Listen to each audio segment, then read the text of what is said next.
Hi everybody, welcome back to our channel. My name is Caroline. I am a coach here at Create Your Future, and we are a platform that talks about the law of assumption. So today I have a very exciting success story. We are going to talk about when you're in a situation where your SP is rejecting you. So you're not with your SP. Rejecting you how? By ghosting you, by not answering your messages. Someone who just seem to not want a relationship with you. How? By their action. Because they're not responding. They're not making plans. They're ignoring your text. That happens a lot with my clients. And today I have one that turn everything around. So the email is quite long. I am not going to read the whole thing. I'm just gonna, I just cut and have a little pieces of the email just to make it straight to the point, and we're gonna talk about it. So before we start, we have a free course that you can obtain by clicking in the link below in the box on how to identify your blocks and manifest anything fast. Blocks are thoughts that may be conscious or unconscious, and they stop you from getting the life that you want. So when you want something and it's not happening, we say we have a block.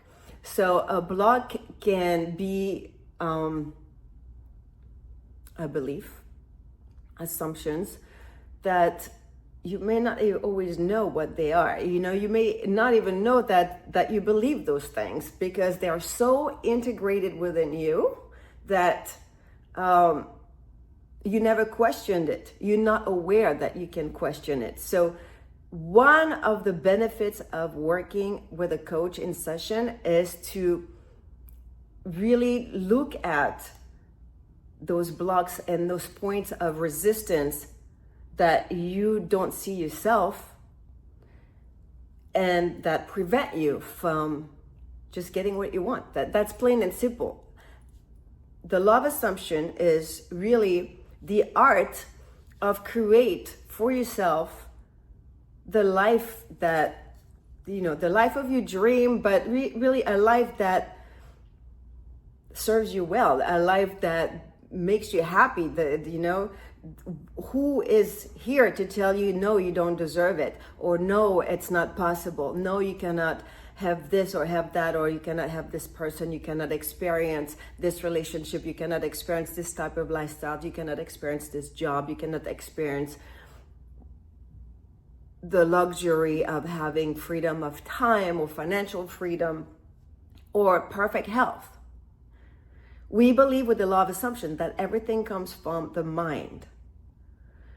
And this is what dictates our life, right? So whatever you hold in your consciousness, and that can be something that you are aware of or unaware, conscious or unconscious. And whatever you hold in your consciousness gets what we call pushed out into your 3D reality, meaning that whatever is in your consciousness will be mirrored. And your 3D reality is like a hologram, a projection of what's in your mind. And now this is what you experience. That's what your life is like. But you have the power to change this around. And this is absolutely wonderful, because then you're not a victim. And then you can change the things that you don't like, but it's all up to you. So you have to do the work, meaning the mental diet, meaning uncovering your blocks, meaning making choices that align with what you want, and then vibrate with it. Vibrate in terms of your feelings and emotions. So once everything is aligned, then you get to experience exactly what you want. All right. So I'm going to read the part of the email that I highlighted, and we're going to talk about this. So it was a wonderful lady, and she said, who would have known that by rewriting the script of what is on his mind, SP's mind, would change the course of our relationship?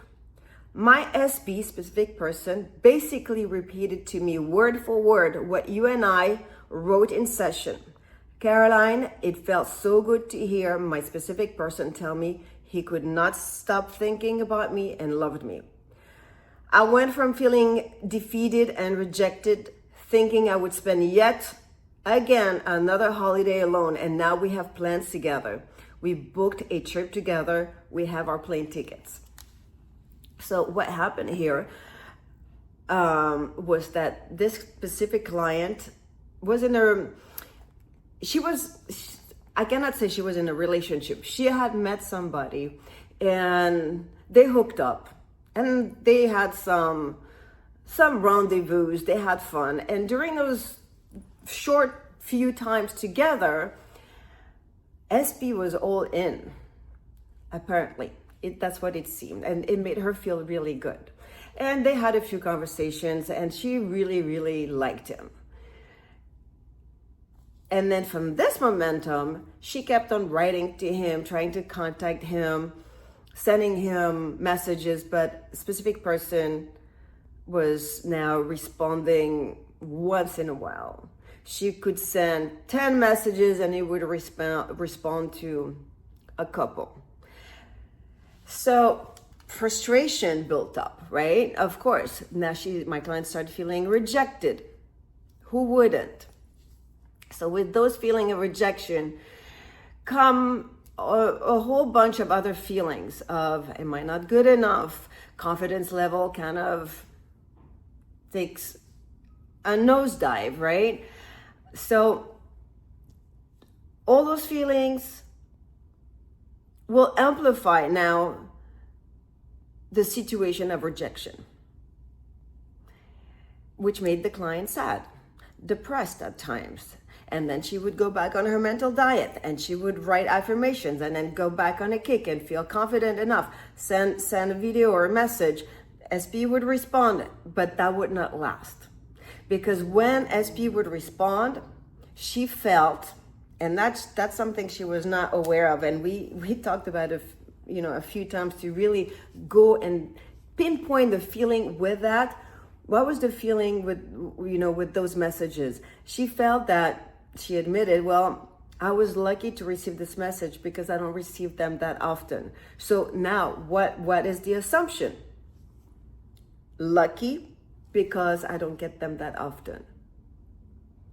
So what would come out of this? If that's the dominant feeling, the dominant assumption, then when she will write again, she will continue to not have constant, normal, fluid communication and responses. They would again be a fluke, or maybe if I'm lucky this time he will answer again. So instead of taking her power back and thinking, okay, I'm the operant power, I'm the one who decides, so no, every time I write, of course he responds. Of course he's excited to hear about, from me. And as a matter of fact, I'm getting all those messages from him. I don't even have to write first. Instead of doing that, she was responding to what she was seeing in her 3D reality. So she was what I call the victim of her 3D reality, where she allowed the 3D reality dictate her feelings. But that's not the way it can continue to go if you want to change the situation. You cannot react to your 3D reality. You cannot allow it to dictate what's going to happen next. And then, of course, she would say, well, but that's how he is. That's the way he behaves. How am I going to change that? So yes, listen, it does not matter.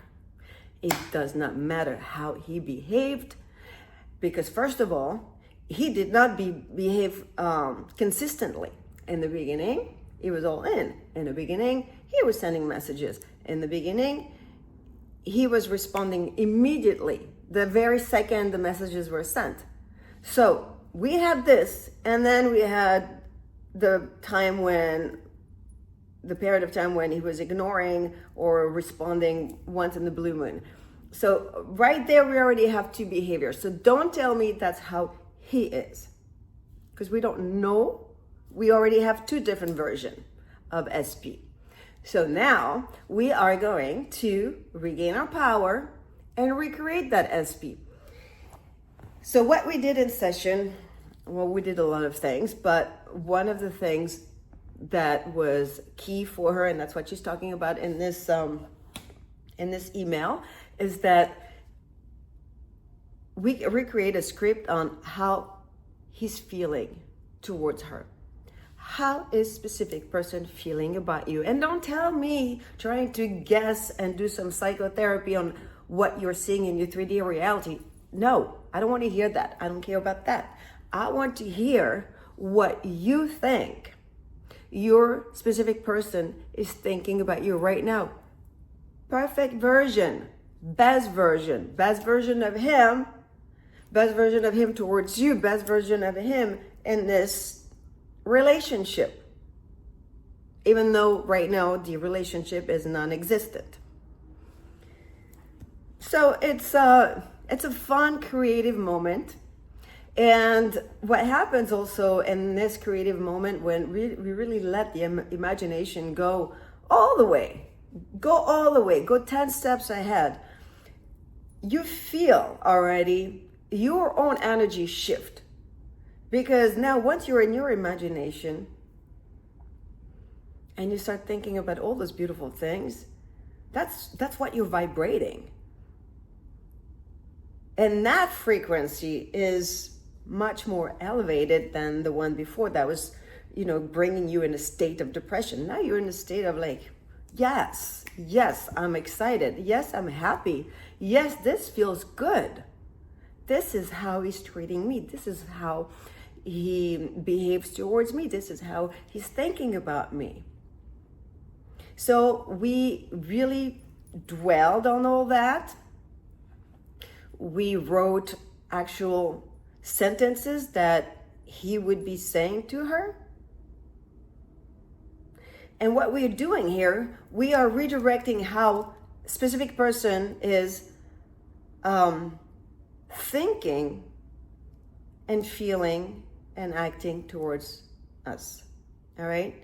So the key is to look at what you assume your specific person is feeling about you and thinking about you. And those assumptions need to match your end goal, what you want in the end, which is the relationship. And I'm pretty much sure that most of you who don't have the relationship here are assuming that your specific person is thinking pretty horrible thing about you. And it was her case, because when we really dove into how do you think your specific person is thinking about the whole relationship, what do you think he's thinking about you? And she told me straight up, she said, well, I was a good time for kind of like the after party, and that was it. She did not assume that she was girlfriend material. She did not assume that she would be wife material. She kind of just saw him as a player and assumed him to think that she was just, a booty call. Let's call it the way it was. And even though that's not what she wanted, that's how she thought, without really thinking it, but assuming. See, the difference between thinking and assuming, it's when we assume, we don't even know that's what we're assuming. We often assume without realizing that we are assuming. And we don't even really understand that we are creating those, set of beliefs. we just think when we assume that it is what it is. But it's never it is what it is. Since you are the creator and since you can change that. Do you see the difference? So this is really important to explore your assumptions, because they're not just a given. They are not just boom, that's what it is. That's what life is. No, it's not. It's you deep down inside that believe it. And therefore, in those cases, you reject yourself. This is what happens. So, but you turn this around just like she did. So she turned it around, and she also used, which one did she? I think it was My SP's Moving Mountains for Me, that affirmation track, which I have 21 titles, and they all, on different subjects. Money, health, pregnancy, proposal, getting messages from my SP, you name it, freedom of time, feeling free, the best year yet, all kind of topics. But she used the one, My SP's Moving Mountains, and she was playing this. That was just a way for her to keep her mental diet on point and to repeat after me. So I say in the tracks, usually I say specific person, but when you repeat after me, you would use your specific person's name to make it more personal. And that's a tool that she would play and use just to keep her on that track of feeling excited with the script that we recreated together. So I'm really excited for her and her future trip for the holidays together. And it would be the same for you. You guys can do the same. You can absolutely change the version of your SP and change the version of your relationship if you're not satisfied right now, to make it into something that is a committed relationship, a beautiful, solid relationship where you feel safe, where you feel valued, where you feel claimed, where you feel like you belong together. So that level of satisfaction is what I intend for all of you to experience. And my loved ones, if you haven't yet, please subscribe, and I will talk to you next week. Bye.